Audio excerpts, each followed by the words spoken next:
I, George Herbert Walker Bush. He looked like a shoo-in for a two-term presidency.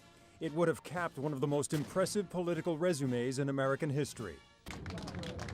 For starters, who could match this campaign moment? George Bush piloted a plane just like this in World War II. He was shot down over the Pacific and, remarkably, was rescued, and the rescue was caught on film. His seemed like a charmed life. Bush was son of a senator, a sports star at Yale, and became a millionaire in the oil business. He went to Washington as a congressman, then ambassador to the United Nations, then director of the CIA. You like all this? Don't peak too early, Jason. That's my only advice to you. By the time Bush ran for national office, the one knock on him was, he's dull. I was never as boring as you thought, frankly. He was tapped by the immensely popular Ronald Reagan to be his vice presidential running mate, and that paved the way for his own successful bid for president.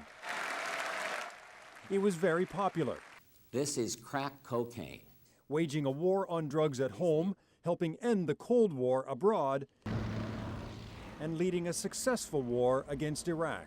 But then there was the economic recession. Read my lips. No new taxes. He had to renege on that promise, and as the economy faltered, Bush, a man of privilege, looked out of touch with ordinary life, such as his amazement at a grocery scanner. You just cross this open place?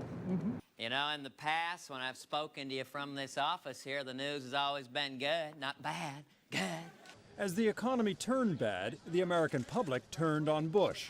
Instead of one final triumph, Bush fell into the less distinguished category, presidents who failed to win re-election. I salute my predecessor, President Bush.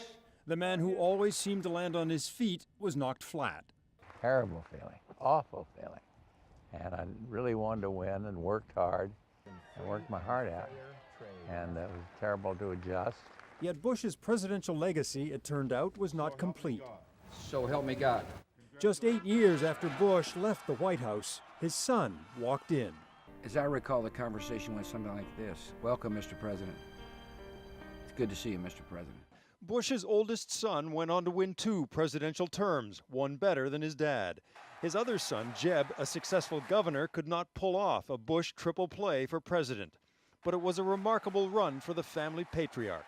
George H.W. Bush's ultimate legacy, not a one-term presidency, but a political dynasty that kept the Bush name at the center of presidential politics for more than 35 years. Eric Sorensen, Global News.